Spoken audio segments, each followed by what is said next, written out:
आप बीमार हैं तो जाकर डॉक्टर से बात करिए। जिंदगी परेशान हलाकान है और आपकी कोशिशें भी कारगर साबित नहीं हो रही हैं और बहुत मुश्किल है। तो ये बातें आप अपने मालिक से कीजिए। आप जिसको भी मानते हैं उससे प्रार्थना कीजिए। और अगर घर में पैसे की कमी है और आपको काम नहीं मिल रहा और जद्दोजहद है, मुश्किल है, तो उस मुश्किल का निजात आप खुद ही ढूंढेंगे। आपको बहुत सारी मेहनत करनी है, मशक्कत करनी है, कोशिशें करनी है, रास्ते ढूंढने हैं। जब हम अपनी परेशानियों का जिक्र लोगों से करने लगते हैं, हम ये सोचते हैं कि ये अपने हैं और ये हमारे अपने रिश्तेदार हैं, ये हमारे अपने दोस्त हैं, हमारे प्रिय हैं, मित्र हैं। जब उनसे हम लगातार अपनी परेशानियों का जिक्र करने लगते हैं तो होता तो ये है कि पहले पहले तो वो सहानुभूति दिखाते हैं और कोशिश करते हैं कि अच्छा क्या हो गया बताइए, और फिर वो और भी तहकीकात करते हुए कि क्या क्या मुश्किलों से हम गुजर रहे हैं। तो जब हम लगातार अपनी चीज़ों का बखान, दुखों का, परेशानियों का, कम पैसे का, बीमारियों का लगातार जब जिक्र करते हैं तो हम अपनी ही परेशानियों को अंडरलाइन करते हैं, बोल्ड में लिखना शुरू करते हैं। एक तो वो वाइब्रेशन ऐसा बनता है कि हम उसी में रचने बसने लगते हैं, और दूसरी चीज ये होती है कि हम जिन लोगों से इस बात का जिक्र करते हैं उनसे जब हम बात करते हैं तो उनको तो ये पता है कि ये तो वक्त ही है, जब बात करेंगे तो हमें दिखाना है उनको ये कि भाई हम तो बहुत कंसर्न फील कर रहे हैं। अच्छा क्या हो गया, ओहो हो बीमारी है तो दिखा दीजिए, अच्छा तो परेशानी है देखिए चले जाइए। और फिर जब आप कहेंगे कि मुझे सर दर्द है तो सामने वाला बोलेगा हाँ मुझे भी कल से बुखार है।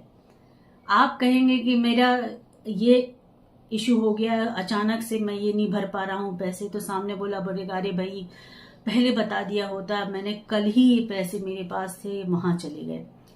तो मुद्दे की बात यह है कि सामने वाला आपकी मुश्किलों को डिस्कस जरूर करेगा, आपको सहानुभूति जरूर दिखाएगा, हेल्प नहीं करेगा।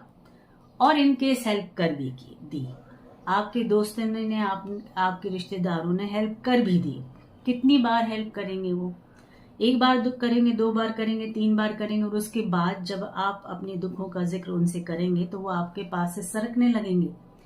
धीरे धीरे पता चलेगा कि आप दुख में पहचानने लगते हैं कि लोग आपके अपने हैं या आपको सिर्फ दिखावा करने वाले थे। तो पहली बात तो दुख से डरना नहीं चाहिए। ये सारी चीजें हमें बहुत ही रिलेशनशिप को साफ करके दिखाती हैं, पारदर्शी बना देती हैं। हम समझ पाते हैं कि सही रिश्ते क्या हैं, सिर्फ दिखावे के हैं या सिर्फ जताने वाले हैं, या सिर्फ सामने कह के कि मैं तो हूं बता देना कुछ हो तो। लेकिन ऐसा कुछ होता नहीं है। तो सिर्फ एक ही चीज ध्यान में रखें, अपनी मुश्किलों को अंडरलाइन करना बंद कर दें।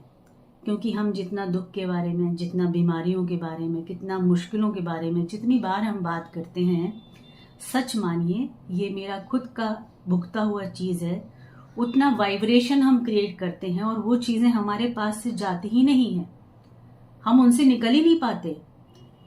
तो उससे बेहतर ये चीज है कि अगर आप बीमार हैं तो सीधा डॉक्टर से बात करिए। उसके अलावा जो भी कोई पूछता है आपसे कि कैसे हैं तो बोलिए ठीक है, बेटर हैं, अच्छे हो जाएंगे, इलाज चल रहा है, टेंशन की कोई बात नहीं है।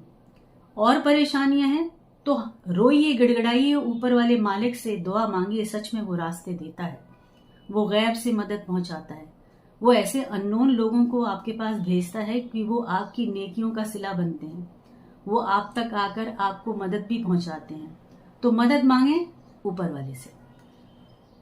और अगर आप हर चीज कर सकते हैं, मुश्किलें हैं, पैसे कमा नहीं पा रहे हैं, तो कोशिश करिए कुछ और क्या कर सकते हैं, खुद का अपना कुछ काम करने की कोशिश करिए। लेकिन बार बार अपनी जबान से ये कहना बंद कर दीजिए कि हम बहुत परेशान हैं, हम बहुत लाचार हैं, हम बहुत बीमार हैं, हमारे पास पैसे नहीं है, हम क्या करें। कोई नहीं बताने वाला कि आप क्या करें, आपको ही देखना पड़ेगा, आपको अपनी फैमिली के साथ बैठना पड़ेगा। तो सबसे पहले तो अपनी पति, अपने या पत्नी के साथ बैठ के इस बात का डिस्कशन करें, अपने बच्चों को भी अपने साथ जोड़ें, उनसे भी बात करें। अकेले इस चीज से जूझना तो सही नहीं है, आप कभी रास्ते नहीं निकाल पाएंगे। और कभी किसी को छोटा कमतर ना समझें। हो सकता है कि आपका बच्चा, हो सकता है कि आपकी पत्नी, या हो सकते हैं आपके पति आपको एक अच्छा सुझाव दे दे और मिल के जुट के इस परेशानी का हल निकाल लें। तो दूसरों से कहना बंद कर दें। अगर आप दूसरों से कंटिन्यू कहते रहेंगे तो आपके रिश्ते, आपके दोस्त सब किनारे हो जाएंगे। ये जमाने लग गए हैं जब दोस्त यार खड़े हो जाते थे, हर वक्त पे आपका साथ देते थे, अब नहीं देते। अब एक बार दो बार होगा, लेकिन इसके बाद बचने लगेंगे कि भैया इनसे नहीं मिलना है, ये फिर कुछ मांगने लगेंगे। तो ये सच्ची बात है, थोड़ी कड़वी बात है, जीवन का सार है। और आज जिंदगी ऐसे ही चलती है। आप अपने बल पे करिए, अपनी मुश्किलों से खुद जूझिए, लेकिन हर बार उस मुश्किल का जिक्र कभी मत करिए। खुद के कानों को भी मत सुनाइए बोल के। खुद के कान भी अंडरलाइन करते रहते हैं कि अच्छा अच्छा अच्छा, ऐसा ऐसा है, और वैसा वैसा होने लगता है। तो हमेशा पॉजिटिव रहिए। अपनी दुखों का बखान दूसरों से नहीं करना है, चाहे वो दोस्त हों, रिश्तेदार हों, आपके बहुत करीबी अपने भी हों, बिल्कुल नहीं करना है। अगर आप रिश्ता बनाए रखना चाहते हैं तो बिल्कुल नहीं करना है, क्योंकि खुश होगा या खुशी होगी तो वो आपके साथ जुड़ेंगे, और ज्यादा दुख की बातें करेंगे तो वो निकल जाएंगे आपके रास्ते से, दूर हो जाएंगे। तो किसी को दूर क्यों करना है, किसी से मांगना क्यों है? जो मांगना है ऊपर वाले से मांगना है, जिक्र नहीं करना है। कोशिश करनी है इन सब चीजों से खुद ही जूझ के निकल के जीतने की, क्योंकि जीवन तो इसी का नाम है। ठीक है, तो आज की बात को इसको ध्यान रखिए। अपने दुखों को अंडरलाइन नहीं करना है, बोल्ड में नहीं लिखना है। ठीक है, और अगर आपको अच्छी लगती हैं मेरी बातें तो कमेंट करिए, लाइक करिए, शेयर कीजिए। आप शेयर करेंगे और तक इस चीज को आप पहुंचाएंगे, हो सकता है उनको पसंद आए और वो हमारे साथ जुड़ें। और मेरी पूरी कोशिश है कि अगर कोई अच्छी चीज आप सबको बता पाए, जो हमसे छोटे हैं, जो उम्र में छोटे हैं या हमारे साथी हैं, तो अगर मैं बता पाऊँ तो मुझे बहुत खुशी होगी। थैंक यू सो मच, और मालिक आप सबको खुश रखे, सभी की मुश्किलें दूर हों, बस यही प्रार्थना के साथ ये सेशन हम खत्म करते हैं। Thank you so much and God bless you.